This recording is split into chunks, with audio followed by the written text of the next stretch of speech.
In the battle against an ancient dragon, men are trampled on like mere bugs by the yellow beast. Just then 2 guys arrive on horseback. Davian, dressed as a knight, immediately engages the dragon in a fierce fight. He doesn't attack head-on but tries to bind the beast with chains. However, it soon flees underground and Davian decides to seek it out. Alone underground, he is attacked by the beast but still manages to hold his own and kills it using his hunting crystal. While claiming their spoils, the party encounters a dragon nest filled with the corpses of dragons who fought each other to death. When they find a huge hole, Bram explains it was dug by the Eldworms, which are old, wise, and powerful dragons. When the idea of attacking it is spoken by the captain, Davian adds that they should pray it doesn't wake up. Later, Davian and Bram lead the parade around town with the slain dragon's head to put the people's minds at ease. While celebrating in a pub, Davian encounters a girl by the bar called Marana and instantly falls for her. When she is served some beer, the quality is terrible, however she is still highly charged for it. When Davian volunteers to pay, the owner tells him not to as he is the dragon knight who slew a dragon. Just then, the captain from the hunt interrupts, mocking Davian for running away from the Eldrim. Davian again explains that even 20 skilled knights cannot slay such a beast, and by the time he looks to go back, Marana moves on to conduct her business. She meets with an information broker who gives her clues on where to find the lotuses she seeks. While their negotiation comes to an end, a drunk interrupts them as he thinks the broker was hitting on the ladies and in turn he attacks him. Just then, his hood falls and reveals the man is actually an elf. This discovery agitates everyone as elves are scorned by humans. But luckily, Davian takes the elf to deal with him outside, but when no one is looking he lets him go. In the morning, Bram comes in to inform Davian that the captain has gone to slay the Eldrim.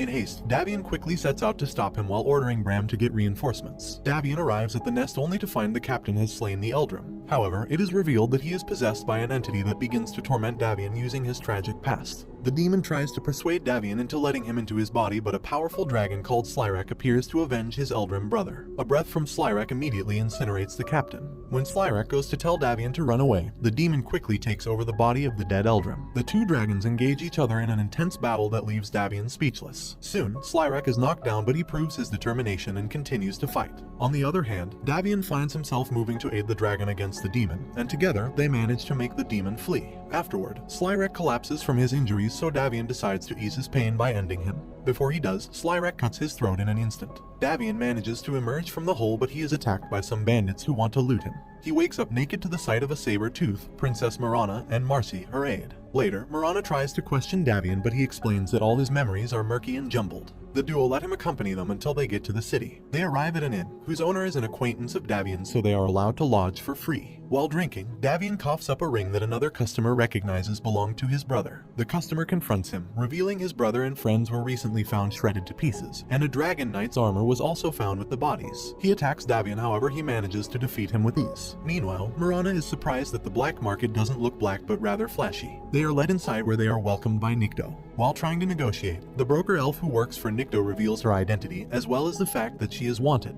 They are then taken to an underground cellar to be sold off, but unfortunately for the traders, Marana and Marcy are no ordinary ladies. Marcy attacks the men barehanded, defeating everyone present easily. Marana also succeeds in getting valuable information out of the elf. They find a shop owner, a collector who reveals he doesn't have any information about the lotuses, and then refers them to a sage who resides in a valley. Before leaving, Marana asks Davian to come with them, but he refuses, stating that he cannot dishonor himself by running from a fight. Shortly after, a horde of bandits surrounds Davian and soon the fighting begins. However, he isn't strong enough to hold his own against so many foes. Just as he is to be killed, Marana and Marcy intervene with their arrows, giving Davian enough time to transform into a monster. In this form, he shreds everyone present. As he moves to slay the last bandit, he gets a glimpse of himself from his armor, and after seeing that he has become a monster, he becomes emotionally unstable, reverting him back to his human form. Marana then appears just in time to take him away before the city's soldiers arrive. Elsewhere, we find an elf in a temple looking to steal the lotuses. Although she tries to shapeshift, Marana catches on. Marana uses her moonlight blessings to summon arrows on the elf who is skilled with shadow magic, and she manages to escape towards the forest. The elf, called Fimrin, meets up with her friends and reveals the stolen lotuses she got from the Silver Night Woods. Meanwhile, Davian is plagued with nightmares night after night, forcing Marana to stand guard in case he transforms. In the elven village, the kids are told the tale of Selamine, the dark moon goddess, and how they await their true goddess's arrival through the lotuses. She reveals she plans to visit the sage and offer him the lotuses in exchange for his help. Elsewhere, Marana leads the group through a dangerous path to hasten their journey. While threading it, the ground caves in, and despite their attempts to outrun it, they find themselves in a tight spot.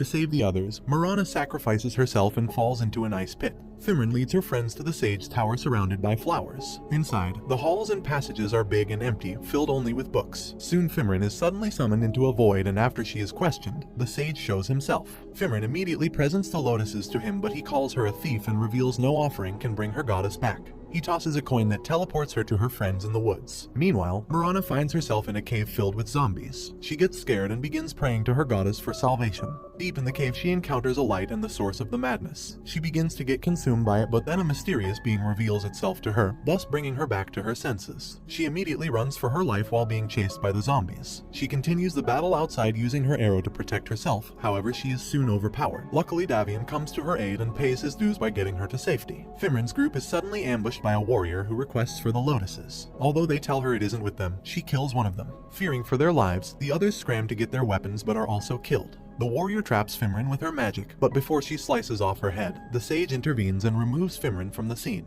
The next day, Davian takes his companions to a branch of dragons hold his home. While moving towards a moment, they are interrupted by the arrival of another dragon knight, Cadden, who comes in with a slain dragon. While Cadden skins the dragon, Davian begins to sympathize with its corpse. He quickly excuses himself, and when Mirana confronts him, he reveals he had the urge to fight Cadden for brutality. For dinner, Cadden prepares the meat of the slain dragon, but Davian refuses to eat. Although Mirana tries to cover for him, Cadden's suspicions continue to grow. He tells Mirana of a story when a set of dragon warriors banded together to slay a wormling. Before they could take action, the dragon began raining destruction on the city. They immediately confronted it. Its size and the might of its flames killed all 30 members of the party apart from Cadden. Cadden reveals the dragon's name was Slyrak, and he recently found his lair but didn't find him inside. After investigation, he found its dead body and Davian's necklace at the scene. After the story, Davian explains his encounter to him, so Cadden vows to help him as brothers of the same order. Using the lotuses, the sage projects himself to Selimine, and here, he tries to negotiate with her. At night, Cadden captures Davian and begins torturing him to reveal Slyrak's form. After a while, Slyrak shows himself, but Cadden shows no fear while the prideful dragon rants about his supremacy. Cadden breaks his chains, and so the battle begins. Cadden overpowers Slyrak with his unique armor, but soon, Marcy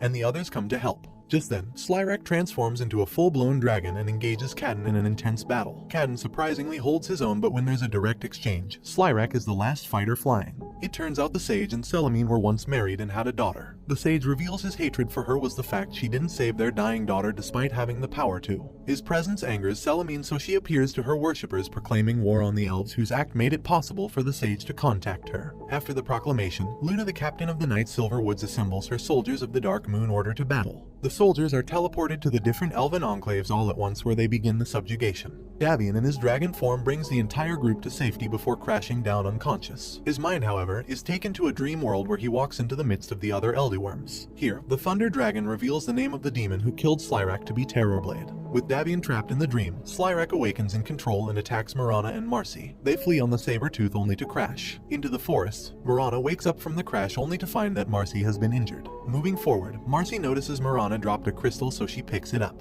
Meanwhile, Slyrak continues to chase them into a cave where he sends his flames in his stead. They succeed in evading him under the cover of the mountain, and while in hiding, Marcy figures out the crystal is the key to finding the sage. Mirana becomes the decoy and draws the attention of Slyrak while Marcy escapes. At the same time, the dragons make Davian open up about his hatred for dragons and how he wishes to kill every last one of them. However, he adds that he has seen the demon and now realizes Terrorblade is a greater evil than them. While the dragons make their decision, Mirana attacks Slyrak where he is injured and causes him to crash. Coming face to face with the dragon, her words reach Davian in the dream, so Slyrak and Davian swaps consciousness, thus making him human again. Davian enters the tower with his injured companions, and while the sage has no intention of helping them, he changes his mind upon seeing the green crystal. At the elven village, everyone is forced to swear fealty to Selimine. Later, Luna leads her army to seek out the rebels. Deep in the mysterious forest, they are attacked by archers from all directions. Luna uses her moon magic to stop the attack, but soon after, the rebels continue the attack themselves. First, Luna orders a retreat when they are overwhelmed. Halfway out, she stops and orders her men to go back into the woods. However, when they return, they encounter a hideous sight. The sage explains that the 8 pillars supporting the existence of the world are the souls of the Eldrins, and Terrorblade hopes to get them all and reshape the world as he sees fit. Although he enchants Davian's necklace to keep Slyrak at bay, the sage adds that he would soon die when Slyrak is ready to be unleashed into the world again.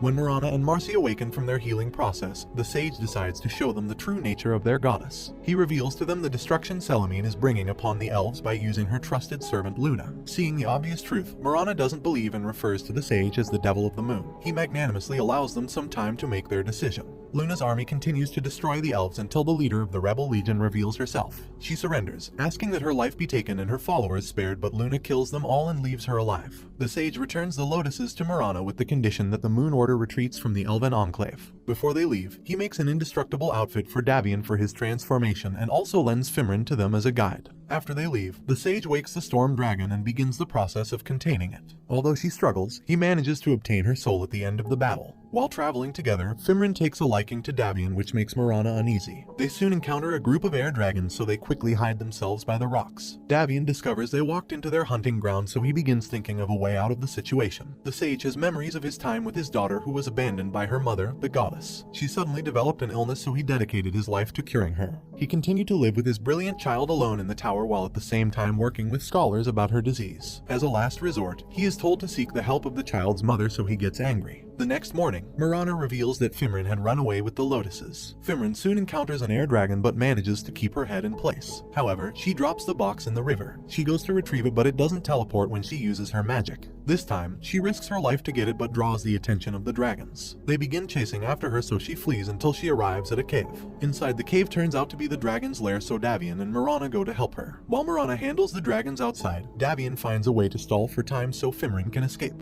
She refuses to leave the box with Davian, so he gives her a touching pep talk. She finally gives him the box and runs to safety. When the Eldrim have Davian cornered, they get scared just by peering into his eyes and feeling Slyrak. In a memory, the sage takes his dying daughter to her mother and begs for her to save their child. However, Selamine refuses to help because the sage stopped worshipping her. When he finally lets go of his pride to worship her, their daughter doesn't, saying she sees her as a mother and not her goddess. Although she affirmed her love for Selamine, because she refused to worship her, Selamine turned her back on them, leaving the child to die. Elsewhere, Cadden leads a search party which includes Bram to find Davian. When Davian's group arrives at the Elven Forest, they find tons of corpses hung in trees. In the village, just as Fimrin takes a look around her fallen village, Davian and the others are surrounded by the Moon Order. Marana quickly introduces herself as the princess, so the hostility is withdrawn. Luna arrives and invites Marana to her tent. Inside, she hands over the box to Luna, but when she tries to open it, it doesn't budge. Marana explains that the sage enchanted the box, so until the agreement to withdraw is fulfilled, it would remain shut. The next day, Davian bids farewell to Marana while she prepares to be accepted back by Selamine. At night, Marana prays to Selamine and offers the lotuses as an offering. When it opens, an enchantment bursts out that seals the moon magic of Selamine. The elves immediately move to attack, so Marana pleads for peace. She is attacked but is protected by Marcy. The elves choose violence, and so a new battle erupts thanks to the sage's meddling. When the priestess tries to summon Selamine, the sage interferes and turns her into a vessel for the demon Terrorblade. He immediately takes control of the worshippers, but then Selamine appears from the sky and greets him with a grand spell. Davian and Fimrin return only to find another round of senseless killings. In the heat of this, the rebel leader confronts Luna. The two battle each other freely, with no magic for assistance, but then Fimrin uses her shadow magic to attack Luna. She goes all out in an endless combo of strikes until she slays Luna, who previously killed her friends. When Davian tries to interfere, he gets surrounded by the soldiers. Leaving him with no other choice, he takes off his necklace and transforms into his dragon form. In the woods, Terrorblade taunts Selamine using her unfaithful followers and her child, who died hating her. While they engage each other, he adds that the sage offered to give him the souls of the dragons if he kills her. Terrorblade catches Selamine off guard and she pays for it immensely. Although Davian succeeds in opening a part for Marana, Cadden's party arrives and instantly restrains him. Slyrak, eager to fight, begs to be released, but this time, Cadden forcefully undoes Davian's transformation and orders Bram to take him home with them. And this brings the anime to an end. Don't forget to like and subscribe if you enjoyed, and turn on the notification bell so you never miss out on another video. Until next time, take care.